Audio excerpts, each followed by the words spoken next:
warahmatullahi wabarakatuh. Perkenalkan, nama saya Karel Wulan Ginum Kartidina. Saya dari mahasiswi Universitas Bayangkara Jakarta Raya, Fakultas Hukum kelas 2B1. Nah, video ini dibuat untuk memenuhi tugas ujian akhir semester dari mata kuliah Hukum Kepolisian. Adapun yang akan saya jelaskan dalam video kali ini yaitu tentang peran Polri dalam memelihara keamanan dan ketertiban masyarakat di masa pandemi COVID-19. Untuk itu, saya akan lanjut dalam membahas materi yang pertama. Dalam pasal 2 Undang-Undang Nomor 2 Tahun 2002 tentang Kepolisian Negara Republik Indonesia diatur mengenai fungsi Polri, yang menyatakan bahwa fungsi kepolisian adalah salah satu fungsi pemerintahan negara di bidang pemeliharaan keamanan dan ketertiban masyarakat, penegakan hukum, perlindungan, pengayoman, dan pelayanan kepada masyarakat. Nah, dari fungsi Polri di bidang pemeliharaan keamanan dan ketertiban masyarakat, biasa disingkat dengan Kamtibmas, adalah suatu wujud pelaksanaan tugas-tugas Polri yang memiliki tanggung jawab untuk menciptakan suatu keadaan yang tertib, tentram, dan teratur dalam kehidupan masyarakat sehari-hari. Di sini, sebagai alat negara utama yang berperan dalam mewujudkan keamanan dan ketertiban masyarakat, Polri memegang kewenangan dan kendali penuh terhadap pencapaian tujuan terwujudnya Kamtibnas yang kondusif.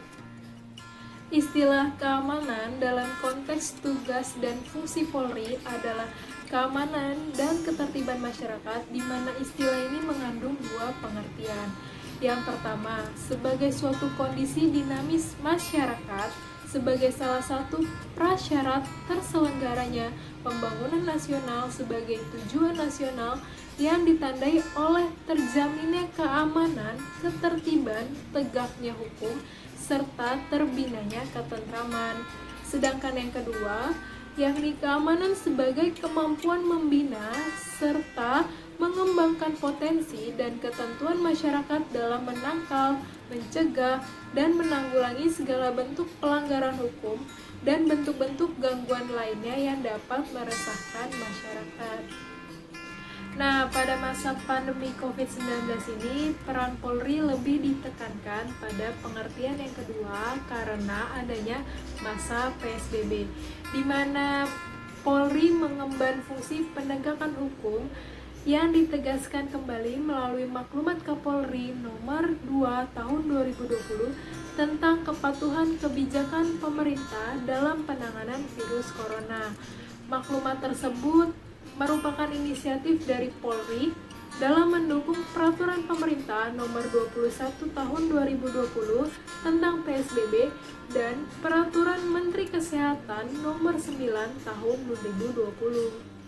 Dari maklumat Kapolri tersebut menyatakan bahwa Polri mendukung penuh kebijakan pemerintah terkait penanganan COVID-19 demi memutus mata rantai wabah COVID-19 di Indonesia, yakni melalui penindakan kepada masyarakat yang masih berkumpul. Selain itu, Polri juga fokus pada penanganan kejahatan yang berpotensi terjadi saat penerapan PSBB, seperti perlawanan terhadap petugas, masalah ketersediaan bahan pokok, dan kejahatan cyber. Untuk itu, mendukung aspek penindakan dari Polri, menggelar operasi kontingensi aman Nusa 2 2020. Nah, operasi ini diberlakukan sejak 19 Maret hingga 17 April 2020. Masa operasi ini bisa diperpanjang berdasarkan situasi di lapangan. Namun, hal utama yang tidak bisa diabaikan adalah pandemi ini telah menciptakan masalah keamanan yang sangat kompleks. Hal itu patut dicermati oleh Polri karena kompleksitas ini setidaknya terlihat dari yang pertama, fluktuasi tingkat kejahatan sepanjang masa pandemi dan PSBB yang mengalami kenaikan maupun penurunan. Pada bulan Februari terjadi 17.411 kasus dan pada bulan Maret mengalami kenaikan yakni 20.845 kasus dan pada bulan April mengalami penurunan kembali yakni 15.322 kasus.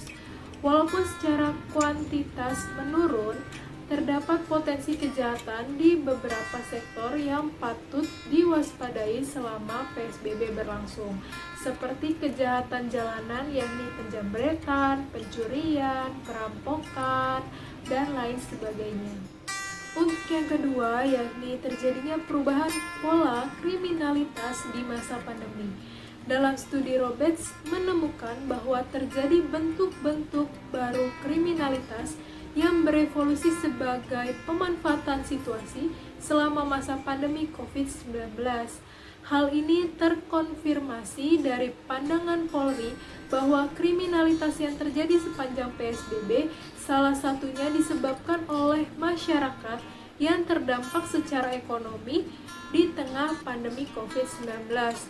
Para pelaku kriminal ini memanfaatkan situasi pembatasan sosial yang membuat lingkungan sepi untuk melakukan aksinya.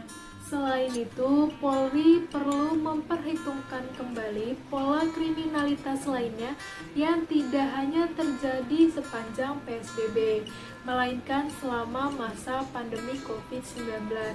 Misalnya, kasus pencurian dan penimbunan alat medis, penjualan obat-obatan palsu melalui kejahatan terorganisir, pencurian pada tempat sektor bisnis yang kosong, pelanggaran ketertiban umum karena perselisihan masalah medis, hingga kesalahpahaman masyarakat mengenai penanganan COVID-19.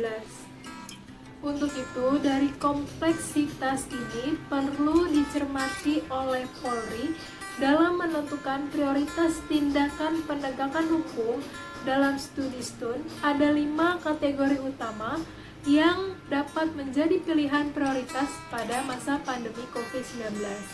Yang pertama, menegakkan penerapan karantina secara tegas. Yang kedua, melindungi tenaga medis. Yang ketiga, menindak penimbun peralatan medis dan penjualan obat-obatan palsu.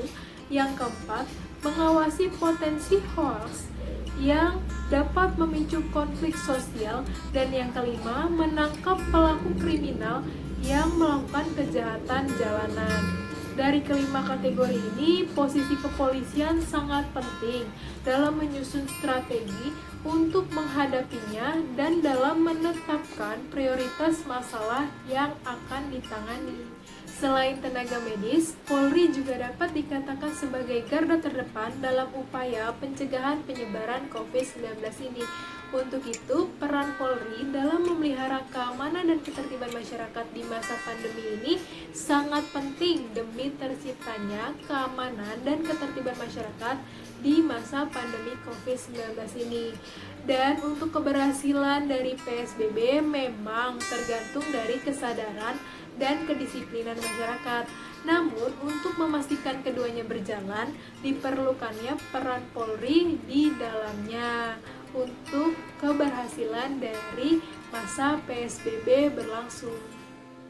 Oke semuanya, sekian dari penjelasan video kali ini dengan tema peran Polri dalam memelihara keamanan dan ketertiban masyarakat di masa pandemi COVID-19. Untuk itu, kurang lebihnya mohon maaf bila ada kesalahan dalam penyampaian materi. Sampai jumpa di video selanjutnya. Saya akhiri, wassalamualaikum warahmatullahi wabarakatuh.